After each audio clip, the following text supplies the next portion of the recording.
कांग्रेस चुनाव समिति ने एक बार फिर बहुत सारी सीटों पर तफसील से चर्चा की।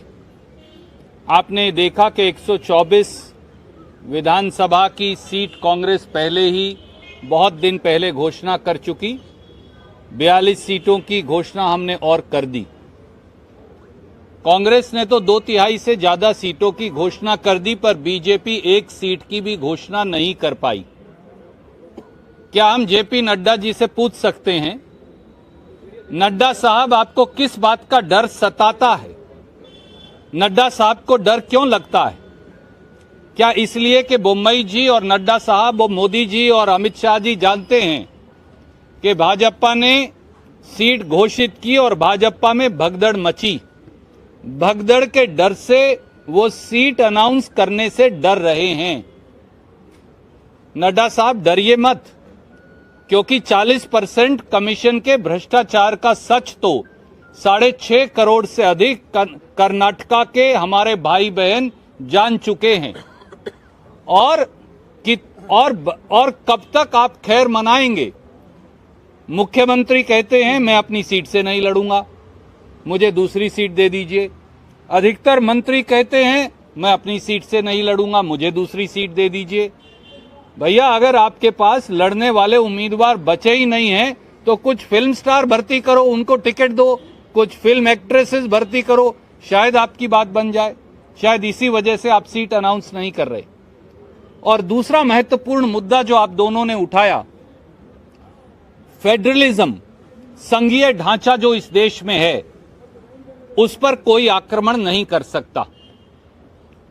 भारतीय जनता पार्टी की महाराष्ट्र की नाजायज सरकार ने, क्योंकि वो वोट से चुनी हुई सरकार नहीं, वो भगोड़ों को इकट्ठा करके बनाई हुई शिंदे सरकार है, तो भाजपा की भगोड़ी महाराष्ट्र सरकार ने अपनी एक स्कीम कर्नाटक के 500 और 600 गांव के अंदर लागू कर दी और 94 करोड़ रुपया आवंटित भी कर दिए। हम ये सवाल पूछते हैं मोदी जी और अमित शाह जी से, क्या आप इस देश में सिविल वॉर करवाना चाहते हैं? कल को हरियाणा पंजाब में स्कीम लागू कर देगा, पंजाब और हरियाणा दिल्ली के अंदर अपनी स्कीम लागू कर देंगे, पंजाब हरियाणा और दिल्ली उत्तर प्रदेश में लागू कर देंगे, उत्तर प्रदेश बिहार में लागू कर देगा, बिहार आगे उड़ीसा में लागू कर देगा। आप इस देश में सिविल वॉर करवाना चाहते हैं? आप प्रांतों का टकराव करवाना चाहते हैं? पहले भी मोदी जी और अमित शाह जी की नाक के नीचे असम की पुलिस ने और अरुणाचल की पुलिस का इसी प्रकार से टकराव हुआ, जिसमें सिविलियंस मारे गए।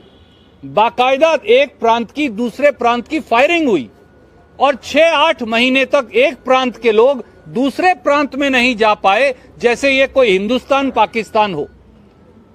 जो उत्तर पूर्व में आपने किया था अमित शाह जी, मोदी जी, वो आप अब दक्षिण भारत के अंदर भी कर रहे हैं। आपने अरुणाचल प्रदेश, मणिपुर और असम का झगड़ा करवाया, बॉर्डर डिस्प्यूट करवाया, लोग मरवाए। 8 महीने तक मणिपुर का आदमी असम नहीं आ पाया, क्यों? अरुणाचल का आदमी असम नहीं आ पाया, क्यों? यह हमारा मुल्क है, हम कहीं भी जाएं। अब आप महाराष्ट्र और कर्नाटक का झगड़ा करवा रहे हैं जानबूझकर। दोनों जगह आपकी सरकार है, हर रोज मोदी जी बार बार वहां जाते हैं। बसवराज बोम्मई के अंदर तो इतनी हिम्मत नहीं बची, वो इतने कमजोर मुख्यमंत्री हैं कि वो ना कर्नाटक के हितों की रक्षा कर सकते, ना हमारे कन्नड़ा भाई बहनों के हितों की रक्षा कर सकते। ऐसे मुख्यमंत्री को, जैसा आप दोनों ने कहा, बगैर विलंब के इस्तीफा दे देना चाहिए, नहीं तो उसे बर्खास्त करना चाहिए। और दूसरी तरफ मिस्टर शिंदे जो महाराष्ट्र के मुख्यमंत्री हैं, वो हिंदुस्तान के संघीय ढांचे का और संविधान की धज्जियां उड़ा रहे हैं। महाराष्ट्र के गवर्नर को आर्टिकल 356 का इस्तेमाल करके उनकी सरकार को और मुख्यमंत्री को बर्खास्त किया जाना चाहिए। उधर महाराष्ट्र के मुख्यमंत्री बर्खास्त हों, इधर कर्नाटक के मुख्यमंत्री बर्खास्त हों, क्योंकि भाजपा के पास अब कोई मुद्दा नहीं बचा।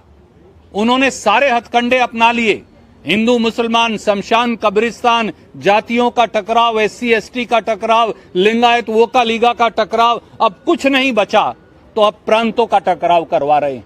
केवल और केवल तोड़ने की ये नीति है। जब उनके पास सब खत्म हो गया तो अब वो चाहते हैं कि महाराष्ट्र और कर्नाटक का टकराव हो, लोग आपस में मरें, पुलिस एक दूसरे पर गोली चलाएं और ये रोटियां सेकें।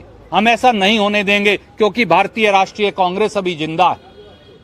सिद्धारमैया जी, डीके शिव कुमार जी के नेतृत्व में संघीय ढांचे का उल्लंघन जो महाराष्ट्र द्वारा किया जा रहा है, उसके खिलाफ हम निर्णायक लड़ाई लड़ेंगे। और हम मांग करते हैं प्रधानमंत्री वापस ना आए कर्नाटक, अमित शाह जी वापस मत आइएगा कर्नाटक, या तो शिंदे को बर्खास्त करिए और इधर बोम्मई जी का इस्तीफा लीजिए, और नहीं तो कर्नाटक मत आइएगा चुनाव का प्रचार करने, क्योंकि कर्नाटक के लोग आपको माफ नहीं करेंगे।